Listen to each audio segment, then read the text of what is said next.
تعزیہ بنانے کی رسم۔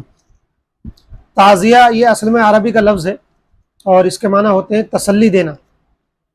تعزیہ اور تعزیت دونوں لفظ بولے جاتے ہیں، یہ عربی میں اصل تعزیہ ہے، اردو میں جب یہ لفظ بولا گیا تو تعزیت ہو گیا۔ تو تعزیت کے معنی ہوتے ہیں تسلی دینا۔ اسی وجہ سے آپ نے سنا ہوگا کہ جب کسی کا انتقال ہو جاتا ہے تو لوگ اس کے گھر والوں کو تسلی دینے کے لیے جاتے ہیں، تو کہتے ہیں بھائی فلاں کی تعزیت کرنے چل رہے ہیں، یہ پوچھا جاتا ہے کہ بھائی آپ فلاں کی تعزیت کر کے آئے کہ نہیں آئے، تو اس عمل کو تعزیت کہا جاتا ہے۔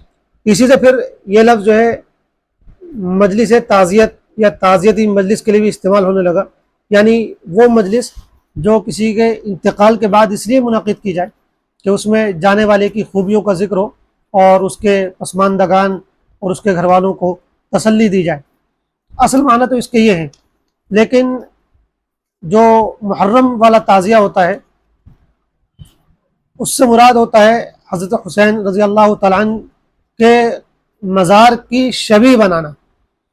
تو یہ جو تعزیہ ہوتا ہے جس کو ہم یعنی گاؤں وغیرہ کی زبان میں محرم بنانا بولتے ہیں لوگ، تو یہ تعزیہ دراصل حضرت حسین کے مزار کی شبیہ بنائی جاتی ہے، اس کو تعزیہ بولا جاتا ہے۔ یہ بنانا بالکل بھی مناسب نہیں ہے، بالکل غلط ہے۔ لوگ یہ سمجھتے ہیں کہ ہم حضرت حسین کے مزار کی شبیہ بنا رہے ہیں، بلکہ بعض لوگ یہ بھی سمجھتے ہیں کہ اس شبیہ کے اندر، اس تعزیہ کے اندر حضرت حسین رضی اللہ تعالیٰ عنہ کی روح آ جاتی ہے، اور یہی وجہ کہ پھر ایسے تعزیوں کے حوالے سے بڑی بدعقیدگی کی باتیں پائی جاتی ہیں۔ چنانچہ بہت سے لوگ جو ہے ان سے اپنی مرادیں پوری کروانا چاہتے ہیں، ان کے نام پر جو ہے نظریں مانی جاتی ہیں، چڑھاوے چڑھائے جاتے ہیں، اور لوگ اپنی مرادیں گویا کہ پوری کرواتے ہیں۔ وہ سمجھتے ہیں کہ اس طرح کر کے ان کی مرادیں پوری ہو جائیں گی۔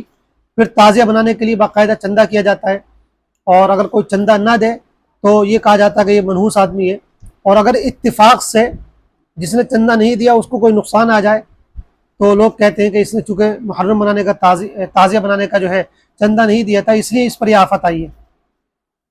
تو اس طرح کی بہت سی بدعقیدگی کی باتیں اس میں شامل ہو گئی ہیں، اور پھر 10 دن تک جو ہے تعزیہ رکھا جاتا ہے یا کئی دن تک رکھا جاتا ہے، اور پھر اس کو جا کے جو ہے جو کربلا ہوتی ہے اس میں جا کے دفن کر دیا جاتا ہے۔ یہ سب بلا وجہ کی بیہودہ رسمیں ہیں۔ کوئی بھی صحیح سینس رکھنے والا مسلمان جو ہے ان چیزوں کو انجام نہیں دے سکتا ہے، اس لیے ان خرافات سے بچنا چاہیے۔ بلکہ اب تو لوگ یہ بھی بتاتے ہیں کہ تعزیہ بنانا یہ ایک کاروبار بن چکا ہے۔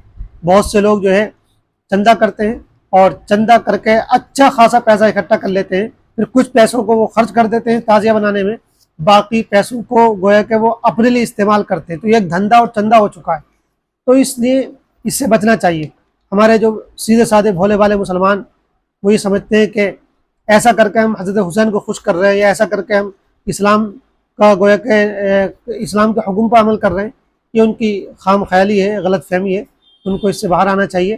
بالکل اگر اپنی عقل استعمال کریں گے تو اس طرح کے کسی بھی عمل کا کوئی فائدہ سمجھ میں نہیں آئے گا، اس کا نقصان کے علاوہ کوئی بھی فائدہ نہیں ہے۔ یہ چیزیں دیکھ کر غیر مسلم بھی اسلام کے بارے میں غلط باتیں سوچتے ہیں، اور اسلام کا غلط تصور ان کے سامنے جاتا ہے۔ اس لیے مسلمانوں کو چاہیے کہ وہ اس طرح کی حرکتوں سے اور اس طرح کی جو ہے بلا وجہ کی رسم و رواج سے اپنے آپ کو بچائیں، اور محرم کا جو اصل پیغام ہے اس کو سمجھیں۔